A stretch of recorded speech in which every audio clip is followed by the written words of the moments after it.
Polska brązowym medalistą federowych Mistrzostw Świata 2026. Bardzo serdecznie zapraszam na opowieść o tych zawodach. Federowe Mistrzostwa Świata odbyły się we Włoszech na kanale Ostelato w dniach od 16 do 18 kwietnia.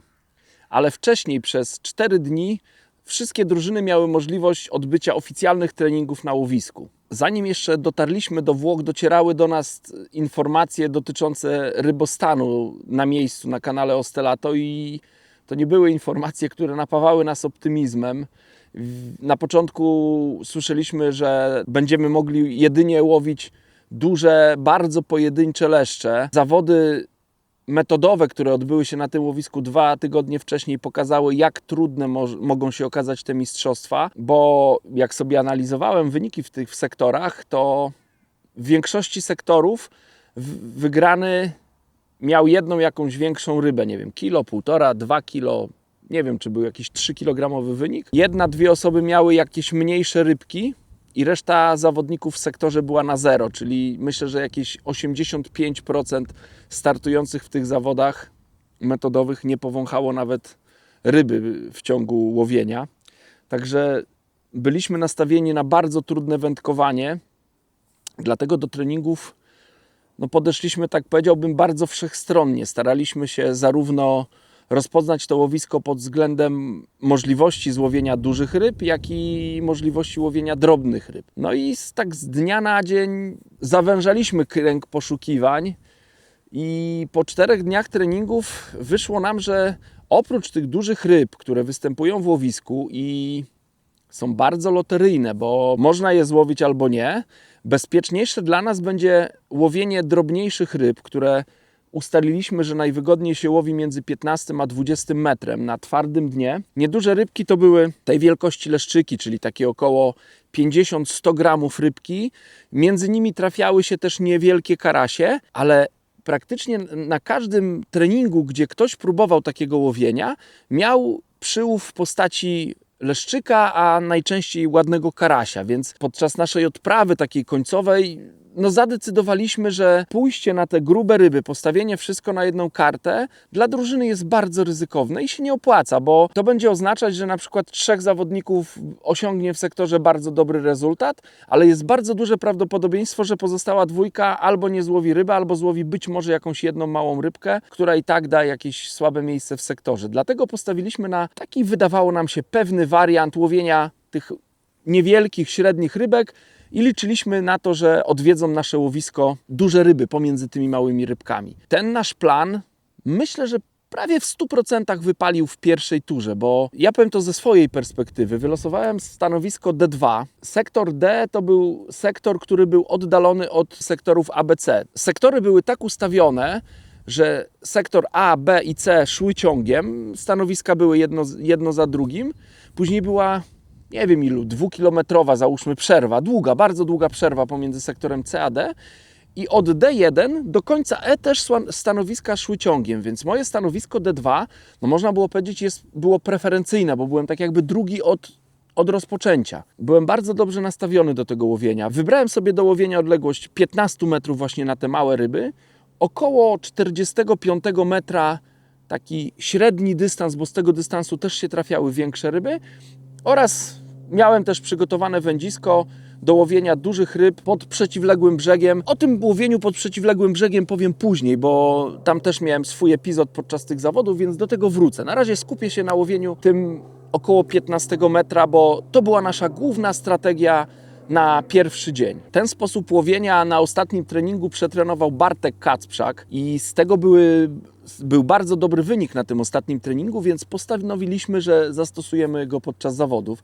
Strategia była prosta. Przygotowaliśmy, myślę, że około litr jasnej gliny, takiej gliny tak jak rozpraszająca, glina desome, tak jak się potocznie na to mówi, jasna glina, do której dodawaliśmy niewielką ilość polskiego jokersa, najwyższej jakości jokers, który do nas przyjechał 2 dni przed rozpoczęciem zawodów i mieliśmy, oprócz tego, że świeżo kopany jokers do nas przyjechał w świetnej kondycji, to jeszcze na miejscu mieliśmy kolegów, którzy o tego jokersa zadbali wybitnie i do ostatniego dnia zawodów, uwierzcie mi, mieliśmy jokersa najwyższej klasy, najwyższej światowej klasy. Życzyłbym sobie, żebym miał zawsze tak świetnie przygotowane robaki.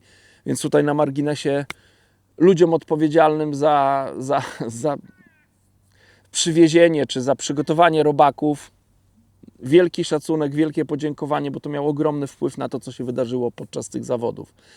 Więc do tej jasnej gliny dodawaliśmy polskiego Jokersa świetnej jakości oraz ciętą dendrobenę. Ta dendrobena była ścięta bardzo drobno, na takie niewielkie fragmenciki. No można powiedzieć, najdrobniej jak się dało, tą dendrobenę żeśmy cięli i też dodawaliśmy do naszego koszyczka. Nęciliśmy na wstępie 4-klatkowym tej wielkości koszyczkiem, cage'em.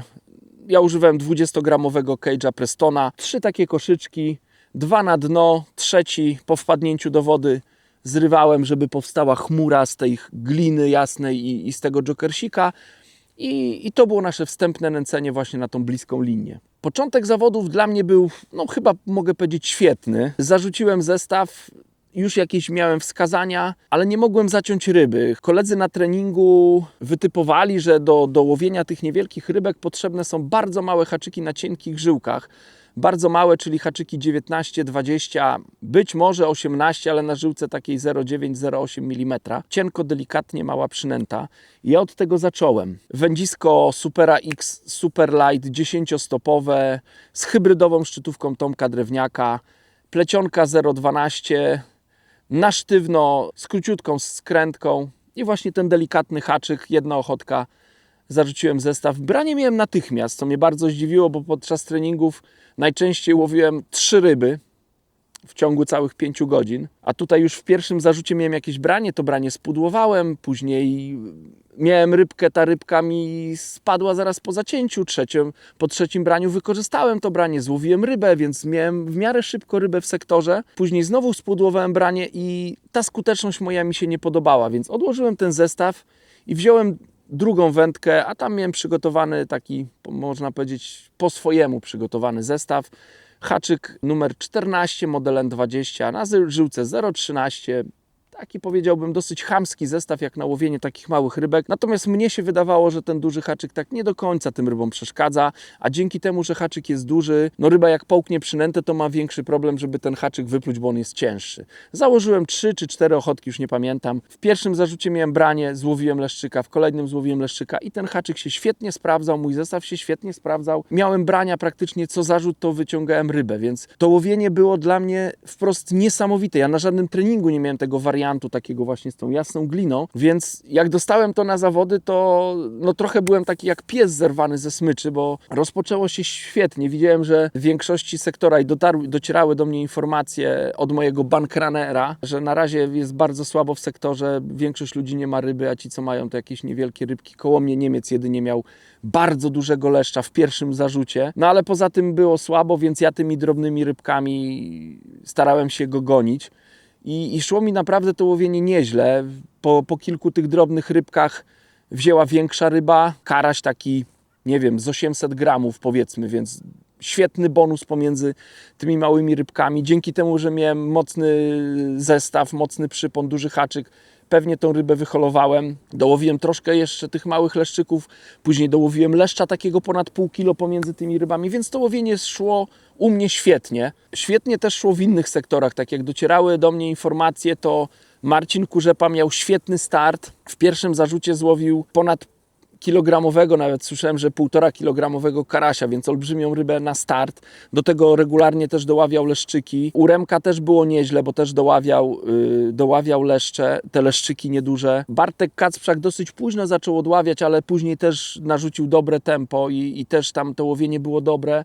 Podobnie u Kamila Kwocza. Kamil miał taki chyba najtrudniejszy sektor, najniższe były wyniki, ale pomimo tego też miał rybę, więc nasze założenie, żeby każdy z zawodników miał rybę, żeby nie wyzerował, bo tak jak przed zawodami wiele osób i wiele trenerów z różnych ekip twierdziło, że wygra, czy tam medal będzie miała ta drużyna, która nie będzie miała zera podczas 3 dni zawodów. No i nam się to dosyć szybko udało, nie wiem, w 40 minut czy w 50 minut wszyscy mieliśmy po rybie. U mnie i u Marcina Kurzepy było świetnie w sektorze, więc no, czuliśmy się, że ten dzień może należeć do nas. Łowiliśmy świetnie. Mnie niestety to łowienie przygasło po 2,5 godzinie. Zaczął ten kanał zaczął dosyć mocno płynąć, pojawił się syf na wodzie, żyłkę zaczęło ściągać, ja sobie z tym nie mogłem poradzić. Te ryby już troszkę zaczęły grymasić, no i do końca już nie złowiłem ryby. Próbowałem też łowić na dalszym dystansie te ryby. Wiedziałem, że jestem dosyć mocny w sektorze, więc chciałem dołowić jakąś dużą rybę. Niestety nic się nie udało u mnie w sektorze. I ten wynik pozwolił mi zająć 4. miejsce. Z jednej strony dobre miejsce dla drużyny, natomiast ja czułem pewien niedosyt, bo podjąłem w końcówce złą decyzję właśnie, żeby zapolować na dużą rybę, bo usłyszałem, że trafiają się duże ryby w sektorze. Niestety nie złowiłem dużej ryby. Koło mnie Niemiec złowił dużą rybę. Był drugi w sektorze i jeszcze dużą rybę dołowił dosłownie w ostatnich kilku minutach Holender, który wygrał sektor. To był podobno sum taki prawie 2 kilo. No, można powiedzieć 1 lub 2 miejsca straciłem w końcówce właśnie przez te pojedyncze duże ryby, które padły. Jeszcze przegrałem z Hiszpanem, który siedział po lewej stronie o 140 gramów. On miał 2 karasie, jakiegoś takiego niewielkiego karpika chyba i sumika karłowatego. Nie liczyłem, że ma więcej ode mnie, no ale 140 gramów mnie wyprzedził, więc miałem 4. miejsce. Marcin Kurzepa wygrał sektor pierwszego dnia, Bartek Kacprzak wygrał sektor, Remek Zielonka był drugi, Kamil był 7, z sumą 8 chyba był Kamil i z sumą 16 punktów po pierwszej turze zajmowaliśmy 3. miejsce, mając chyba punkt straty do 2. miejsca i 1,5 punktu straty do 1. miejsca, więc byliśmy w grze.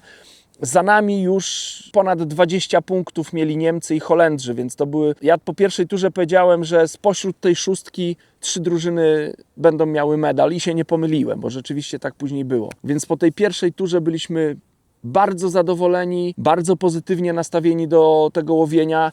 Czuliśmy, że mamy świetny patent. Nikt nie łowił tak w ten sposób, tak jak my łowiliśmy, więc to nasze, wydaje mi się, takie bardzo bezpieczne, drużynowe łowienie mogło przynieść jakieś dobre owoce w przyszłości i z taką myślą też podeszliśmy do drugiej tury. Nastąpiła zmiana w drużynie. Kamila, który był 8 w pierwszej turze, zastąpił Marcin Kostera. Marcin w pierwszej turze, no tak jakby sam powiedział, że nie czuje po treningach tego łowienia i na razie usiądzie na ławce w pierwszej turze i dlatego go nie było w pierwszej turze i w drugiej turze wszedł za Kamila do naszej drużyny. Druga tura no dla mnie rozpoczęła się bardzo tragicznie. Znaczy tragicznie w takim sensie, że nie to, że coś się stało, tylko niestety właśnie nic się nie wydarzyło. Nie miałem żadnych brań. Ponad 2,5 godziny próbowania łowienia tych drobnych ryb zarówno na 15 metrze, jak na 30, bo sobie troszkę tą naszą strategię rozwinęliśmy. Daliśmy sobie szansę, bo tak jak wspomniałem, mnie po nie wiem jakim to czasie, 2,5 godziny, po połowie zawodów siadło w ogóle. Ta krótka linia no, umarła. Zastanawiam się, czy tam jakiś drapieżnik nie wpłynął. Co tam się wydarzyło, że ta linia umarła? Bo w końcówce znowu tam się te małe rybki pojawiły. Ale u Marcina Kurzepy na przykład świetnie odpaliła linia 30 metrów. Marcin sobie taką linię no, sam wymyślił, stworzył tą linię, pomyślał, że ryby się odsunęły, więc też tym samym towarem podawał na 30 metr i tam jeszcze troszkę tych rybek dołowił i to mu pomogło też wygrać sektor. Dlatego na drugą turę wszyscy sobie ustaliliśmy tak jakby dwa miejsca do łowienia tych małych rybek. Koło 15-20 metra i ten 30 metr, też okolice 30 metra. Gdzieś na twardym dnie. Próbowałem więc i na tym 15 i na tym 30 metrze skusić te drobne ryby. Nie miałem żadnego brania, żadnego wskazania, obgryzionej ochotki. No tam się nic po prostu nie wydarzyło. Nic. Puste łowisko, z którego absolutnie nie potrafiłem nic złowić. Więc z Marcinem Cyrockim, o którym już wspomniałem, że był moim bankranerem przez 3 dni, Marcin Cyrocki pomagał mi zza linii, obserwował sektor, dokładnie notował, kto co złowił, szacował moje miejsce w sektorze, co bardzo mi też pomagało podejmować decyzje w czasie łowienia. I właśnie Marcin mówi, słuchaj, no nikt tu w sektorze nie łowi małych ryb. Miał walkie-talkie, więc przez to walkie-talkie też się dowiedział, że w innych sektorach, co prawda wszyscy inni Polacy mają już jakieś tam rybki, natomiast no jak w pierwszej turze tych rybek drobnych łowiliśmy dużo, to w tej drugiej turze no te rybki były pojedyncze. No można je było policzyć na palcach 2 rąk u wszystkich naszych zawodników. Więc ten dzień ewidentnie odbiegał od tego poprzedniego. Wyglądało na to, jakby te drobne rybki się w ogóle wyłączyły. Nie wiem, co się wydarzyło, ale po prostu odcięło te drobne ryby. Janusz Lange, który z nami był, który się oprócz tego, że był świetnym bankranerem, tak na marginesie dodam, że Janusz był chyba najlepszym bankranerem tam na miejscu, bo pierwszego dnia obstawiał Remka, Remek był drugi i później przez 2 dni obstawiał Marcina Kosterę, który 2 razy wygrał sektor, więc Janusz Lange wygrał Mistrzostwo Świata bankranerów z sumą 4 punktów, tak na marginesie. I oprócz tego przygotowywał nam ochotkę, więc mieliśmy perfekcyjnie przygotowane robaki. No to Janusz Lange obserwował też pogodę, obserwował ciśnienie i stwierdził, że ciśnienie w czasie zawodów, w czasie krótkiego czasu bardzo skoczyło. Ta zmiana ciśnienia była bardzo gwałtowna. Być może to spowodowało, że te małe rybki gdzieś tam się wycofały i nie były skore do żerowania. Bo tak jak wspomniałem, tych ryb było niewiele takich żerujących, więc były naprawdę duże problemy, żeby skusić rybę do brania. Dlatego z Marcinem Cyrockim podjęliśmy decyzję, żeby spróbować zapolować na dużą rybę. W tym upatrywaliśmy naszą szansę, żeby jakoś się wybronić. Ja byłem wtedy, można powiedzieć, na końcu w sektorze, bo nie miałem ryby. Oczywiście takich osób jak ja bez ryby było więcej w tym sektorze, ale trzeba było działać, bo po pierwszym dniu zajmowaliśmy wysokie 3. miejsce i trzeba było walczyć o jak najlepszą pozycję. Muszę przyznać, że łowienie tych dużych ryb spod tego drugiego brzegu nie mieliśmy dobrze przygotowane, nie byliśmy w to wpasowani. Tak, na tych naszych treningach niewiele tych ryb padało i tak nie do końca rozumieliśmy łowienie pod tym drugim brzegiem, więc ja tak jakby przeanalizowałem sobie nasze wnioski z treningów, to nasze podejście pierwszego dnia do łowienia na tym dużym dystansie. Tak sobie pomyśleliśmy, że skoro tam się poluje na jedną rybę, to być może błędem jest dodawanie jakichkolwiek robaków. Chcieliśmy dodawać tylko zanętę jasną, taką, która gdzieś tam ma tylko zwabić dużą rybę, ona przypłynie i jedynym robakiem, który będzie mogła zjeść, to jest przynęta na naszym haczyku. To absolutnie nam nie wypaliło. Zresztą na marginesie dodam, że Anglicy mieli podobne podejście i ich wyniki w pierwszych 2 turach były tragiczne, bo oni tam mieli zera i w pierwszej, i w drugiej turze i byli bardzo daleko po tych 2 turach, to więc tak jakby ich spostrzeżenia i nasze były zbieżne, tylko ja tak jakby zwróciłem na to uwagę po tej pierwszej turze, więc jak poszedłem tam pod ten drugi brzeg, próbując złowić jakąś dużą rybę, to pomyślałem, że skoro nie działa finezyjne takie podejście, polowanie na jedną rybę, czyli podaję nic, ryba przypływa, pobiera moją przynętę, to może trzeba te ryby zwabić w łowisko robakami, więc zacząłem bardzo agresywnie podawać tam dendrobenę, ciętą dendrobenę. Na początku tą bardzo drobną mieloną, bardzo drobno ciętą, którą miałem przygotowaną na te drobne rybki, bo jej nie wykorzystałem, a później zacząłem tą dendrobenę ciąć grubiej, założyłem na haczyk też dendrobenę, nie wiem w którym, 5., 7. rzucie spod drugiego brzegu miałem branie, wyholowałem karasia. Ten karaś nie był duży, taki 200-300 gramów, ale złowiłem rybę, już nie byłem zerowy. Wszyscy w drużynie mieliśmy ryby, czyli kolejne nasze założenie, żeby wszyscy mieli rybę, zostało spełnione. I tak sobie pomyślałem, skoro takie bardziej agresywne podawanie tych dendroben przynosi efekt, to trzeba to kontynuować. Cały czas moje zarzuty polegały na tym, że koszyczek ładowałem robakami, zatykałem zanętą. Na początku łowiłem na dendrobenę, później dostałem informację, że ci wędkarze, którzy co jakiś czas sporadycznie spod drugiego brzegu łowią jakąś dużą rybę, stosują na haczyku pęk ochotek. 6, 8, 10 ochotek, więc ja też taki pęk przygotowałem i na ten pęk ochotek złowiłem drugiego karasia, mniej więcej tej samej wielkości. Marcin się ucieszył, mówi, już nie jest źle, ale dobrze by było, jakbyś dołowił jeszcze jednego baniaka. My na te duże karasie mówiliśmy baniaki. Chyba mu nawet obiecałem, bo czułem, że to łowienie może przynieść dobry efekt. Obiecałem mu, Marcin, ja jeszcze złowię jednego takiego karasia. Słowa dotrzymałem i złowiłem takiego karasia, określiłem go mniej więcej 800 gramów kilogram. Więc miałem te trzy karasie, to była dobra pozycja wyjściowa. Już znalazłem się nagle w czubie w sektorze. Do końca niestety już nic nie złowiłem oprócz tych 3 karasi.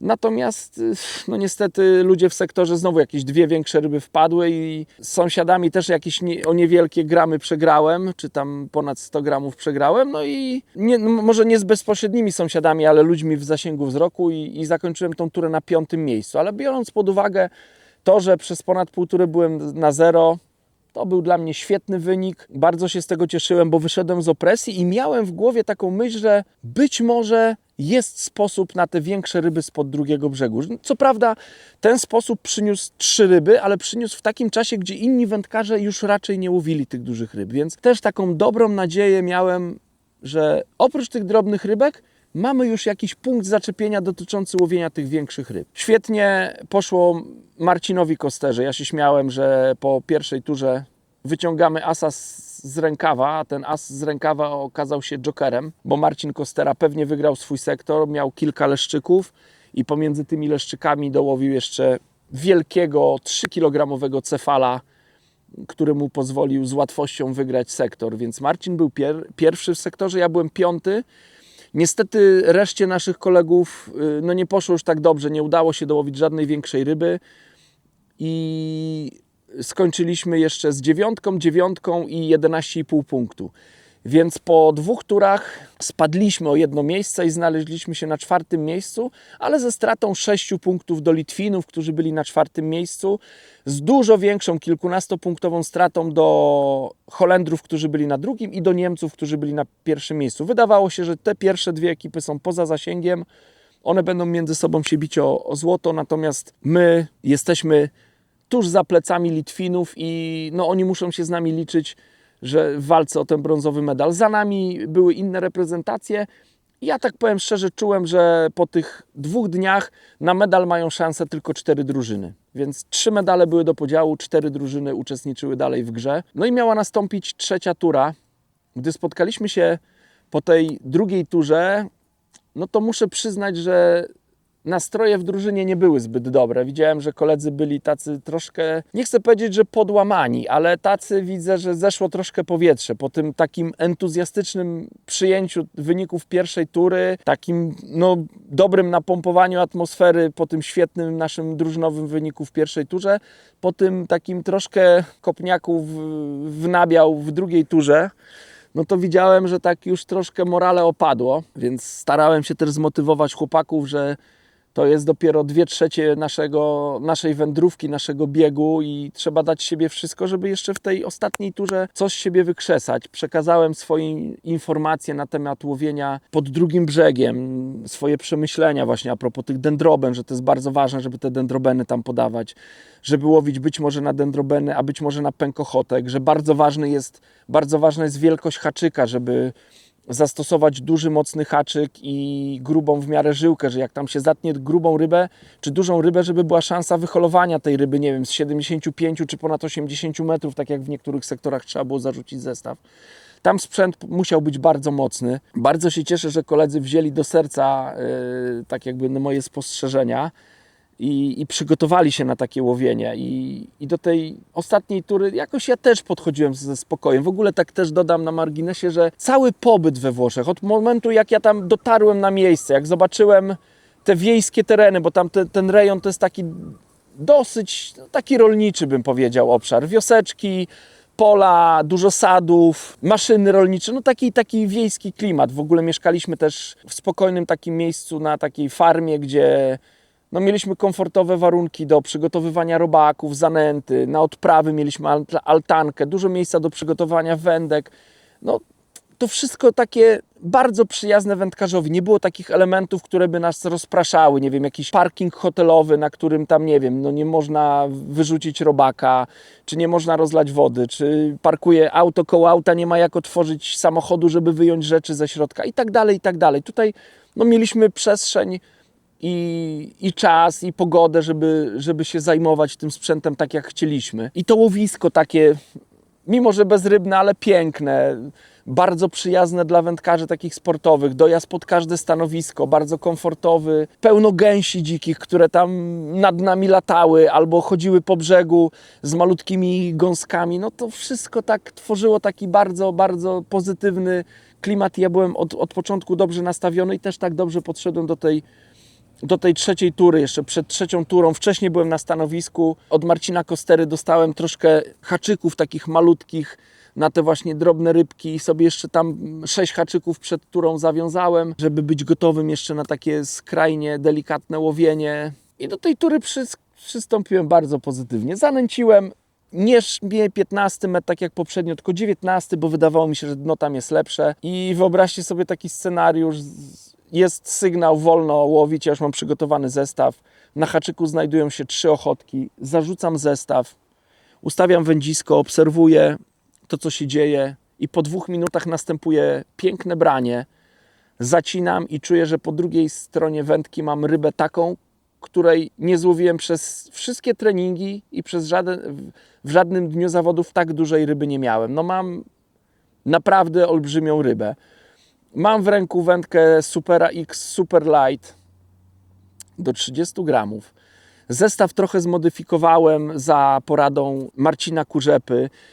Tą krótką skrętkę zastąpiłem strzałówką taką mniej więcej 5-6 metrowej długości z fluorokarbonu 0,20 i dodatkową skrętką z grubszej żyłki.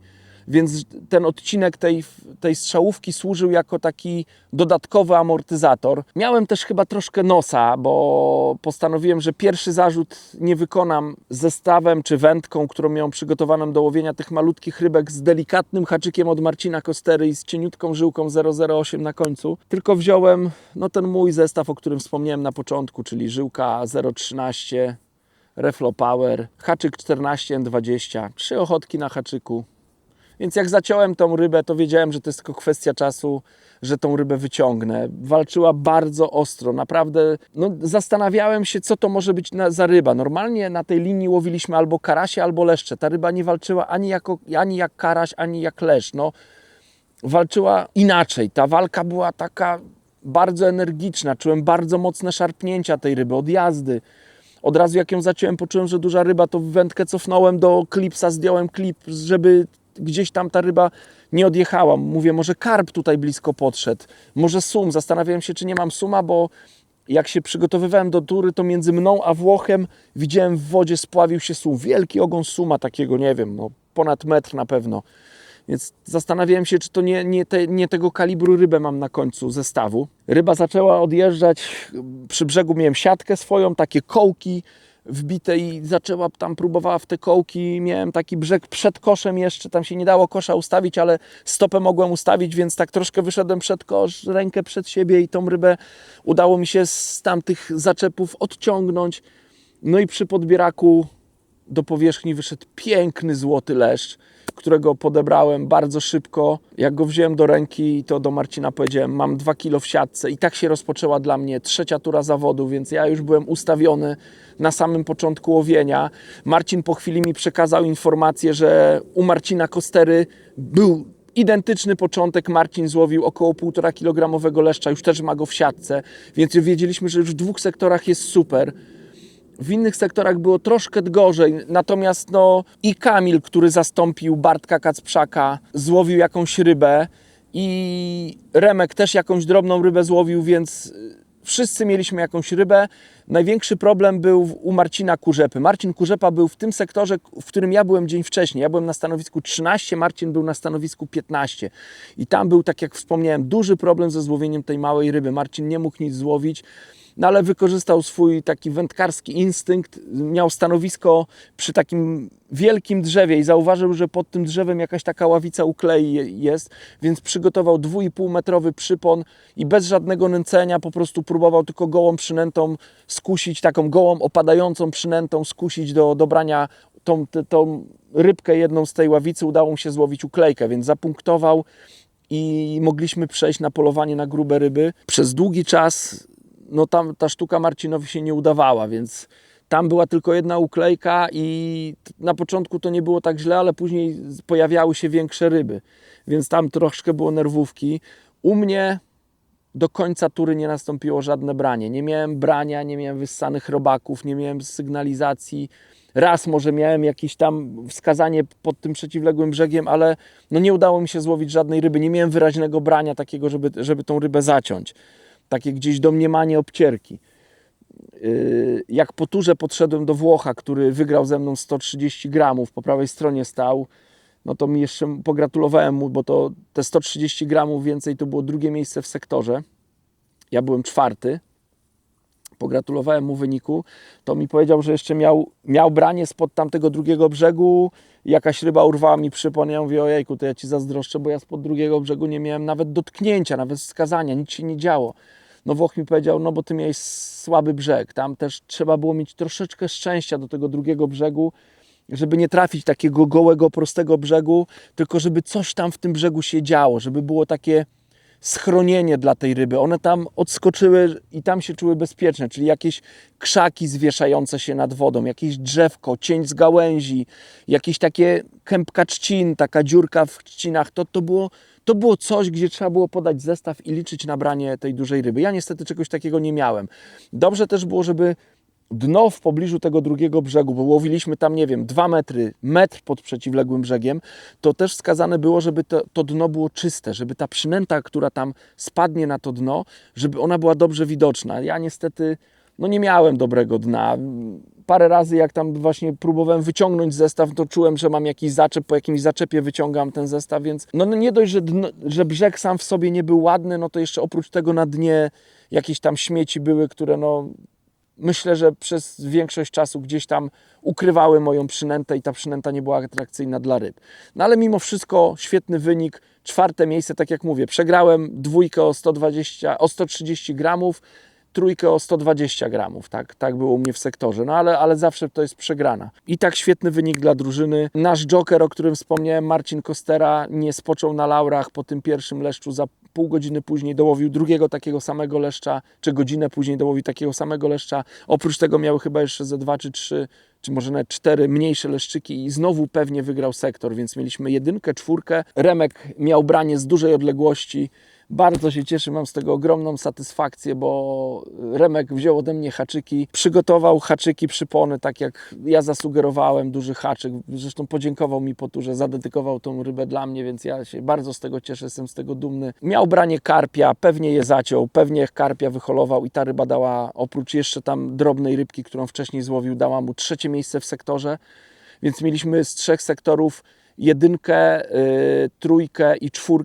Świetny wynik. Czekaliśmy na wyniki z pozostałych sektorów. Kamil też w drugiej części dołowił suma takiego około 500-600 gramów. Ten sum z tą rybą, którą miał wcześniej, czy z jedną, czy z 2 rybkami, które miał wcześniej, dały Kamilowi 5. miejsce w sektorze.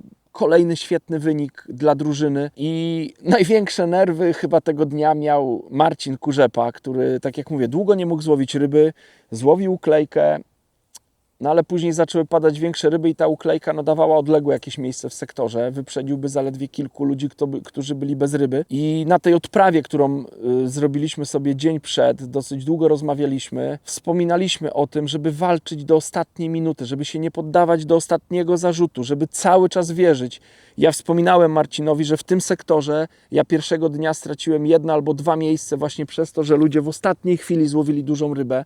Drugiego dnia było dokładnie to samo. Ja przez 2 dni myślę, że tam ze 3 punkty straciłem tylko w ostatnich tam, nie wiem, 5 minutach zawodów, więc mówię, Marcin, wierz do końca, nawet jak będzie się wydawać, że nie będzie brania, to wierz w to, że będzie, bo to branie może nastąpić. I to branie nastąpiło. To jest prawie nieprawdopodobne, ale Marcin miał branie. Ja się dowiedziałem od Marcina Cyrockiego, który mnie obstawiał. Dostał informację, że Marcin Kurzepa zaciął dużą rybę spod przeciwległego brzegu i holuje. Do końca spojrzałem na zegarek, 2 minuty. Tak sobie pomyślałem, jeżeli Marcin ma zestaw, o którym rozmawialiśmy, czyli grubą żyłkę, mocny haczyk, wziął mu karaś albo leszcz, bo to takie ryby, które najczęściej brały, to najprawdopodobniej tą rybę wyciągnie. Jeżeli wziął mu karp, to w zależności jak duży będzie ten karp, to różnie może być. Okazało się, że Marcin złowił leszcza ponad 1800 gramów i tą rybą wskoczył na 5. miejsce w sektorze, czyli drugiego dnia zrobiliśmy 18 punktów w 5 osób. Absolutnie genialny wynik na tej wodzie i z sumą 18 punktów wygraliśmy 3. ostatni dzień zawodów. To mogło oznaczać tylko jedno, że mamy medal. I tylko była kwestia taka, jakiego koloru to będzie medal. Nie mieliśmy dokładnych informacji, czy to jest na pewno medal, czy nie. Natomiast ja czułem, że brąz to będzie na pewno. Miałem naprawdę cichą nadzieję, że to nawet może być złoty medal. Tak? Nawet z Marcinem gadałem, że mam przeczucie, że to może być złoty medal, bo mieliśmy informację zza linii, że zarówno Litwini, Niemcy oraz Holendrzy mają problem w 2-3 sektorach i nie mogą złowić ryby. Więc takie zera w 2 sektorach nagle mocno w dół by pociągnęły te drużyny. Okazało się, że u Litwinów rzeczywiście było słabo i Litwini spadli bardzo, bardzo daleko w tabeli na 7. miejsce chyba z tego 3. miejsca. U Holendrów było 0, ale to 0 w połączeniu ze świetnymi wynikami innych zawodników dało im złoty medal. Niemcy też mieli jakieś chyba 2 słabe wyniki i spadli na 2. miejsce. Nam pozostało 3. miejsce. 4 punkty zabrakło do srebra, 7 punktów zabrakło do złotego medalu.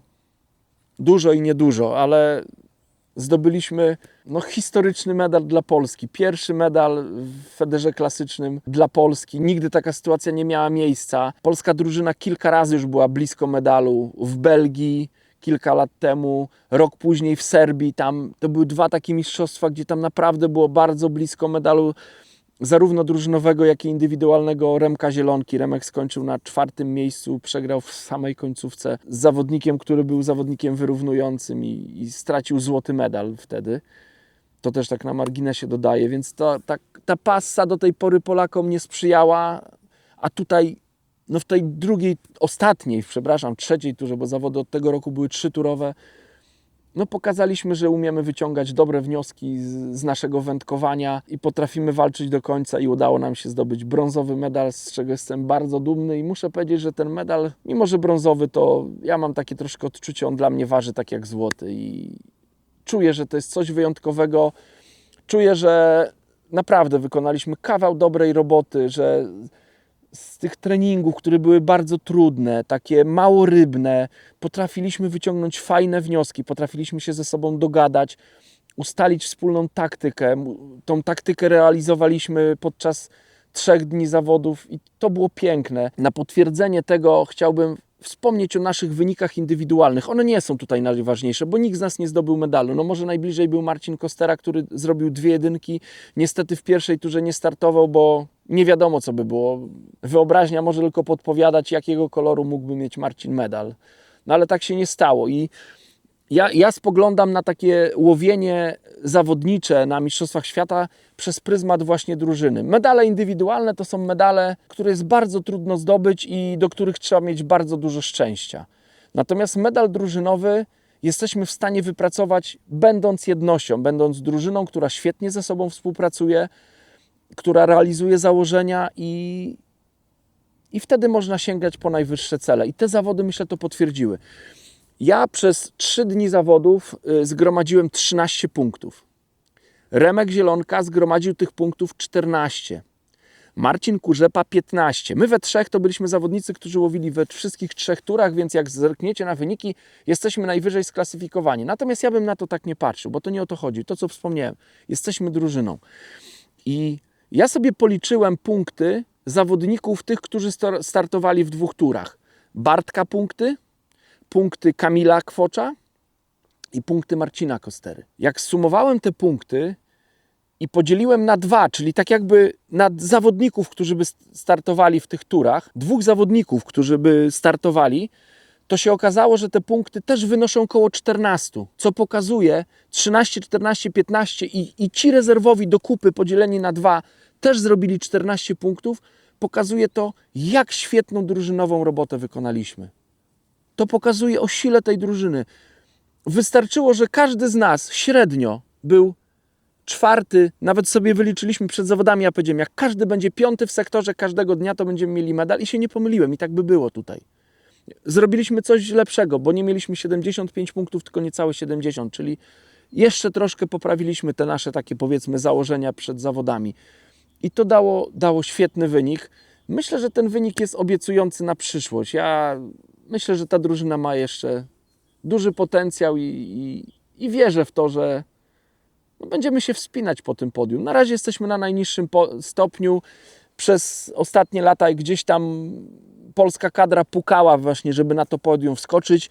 Teraz to się stało faktem i ja myślę, że apetyt rośnie w miarę jedzenia i chciałbym jeszcze taki film dla Was nagrać, jak będziemy mieli medal troszkę z lepszego kruszcu. Z tego miejsca chciałbym bardzo serdecznie podziękować wszystkim w ekipie. Może wymienię jeszcze raz. Zawodnicy Remek Zielonka, Kamil Kwocz, Bartek Kacprzak, Marcin Kostera, Marcin Kurzepa, Adam Niemiec. To była 6, która wędkowała. Ludzie, którzy działali na brzegu, pomagali nam zza linii, którzy przygotowywali robaki, zanęty, przyszykowywali limity. To było coś pięknego, bo my się w ogóle tym nie musieliśmy zajmować. Ja w ogóle przez cały tydzień nie myślałem o robakach czy o zanętach, tylko powiedzieliśmy, co chcemy, mniej więcej w jakiej konsystencji i dostawaliśmy perfekcyjny towar, więc to są ludzie, o których żadne tam statystyki czy klasyfikacje po zawodach nic nie powiedzą, tam tych nazwisk nie ma, natomiast one są naprawdę bardzo ważne, żeby je wymienić, bo bez tego nasz wynik nie byłby tak wysoki. Janusz Lange,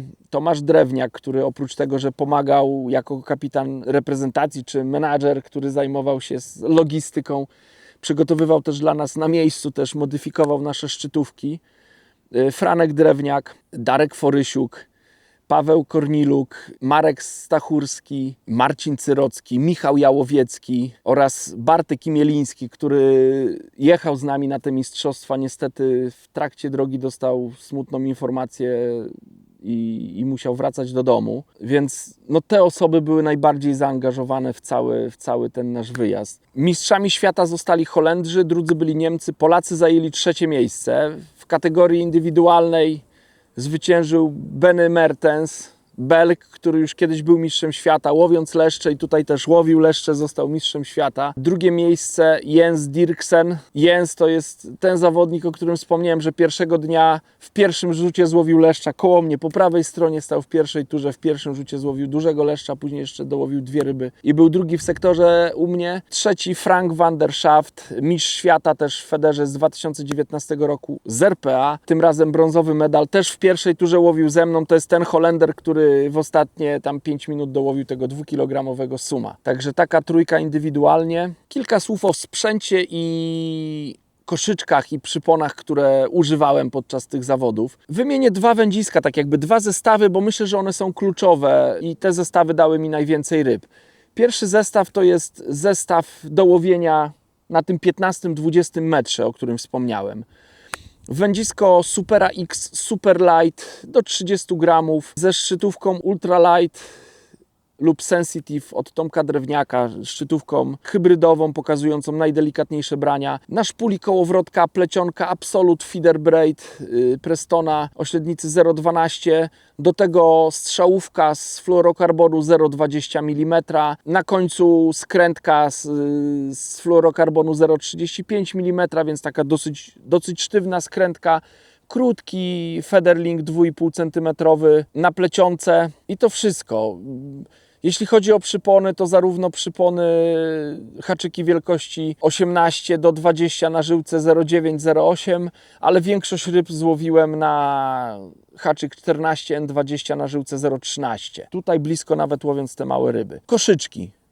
Na tej linii stosowałem jeden rodzaj koszyczków, to były cage Prestona 3- i 4-klatkowy. 4-klatkowy służył mi do wstępnego nęcenia, natomiast 3-klatkowy to był koszyczek, którym łowiłem. Drugi zestaw, o którym chciałbym wspomnieć, to jest zestaw, który stosowałem do łowienia pod przeciwległym brzegiem i myślę, że to też było bardzo ważne, żeby mieć odpowiednie wędzisko, kołowrotek i odpowiednio zestroić to wszystko tak, żeby po pierwsze celnie i powtarzalnie zarzucać na drugą stronę, a po drugie, żeby po tym jak nastąpi branie wyholować rybę. Dla mnie najlepszym wędziskiem było wędzisko Supera X Distance 4,20 do 120 gramów. Do tego kołowrotek Extremity XTR, plecionka Absolute Feeder Braid 0,08, strzałówka z żyłki Sinking Feeder Mono 0,28, ze skrętką, z federlinkiem zrobionym z plecionki, ale już wcześniejsze federlinki miałem z plecionki 0,12. Tutaj zastosowałem plecionkę 0,17 z szerokim koralikiem, który miałem pewność, że mi nie przetnie żyłki w czasie bardzo takiego energicznego zarzucania.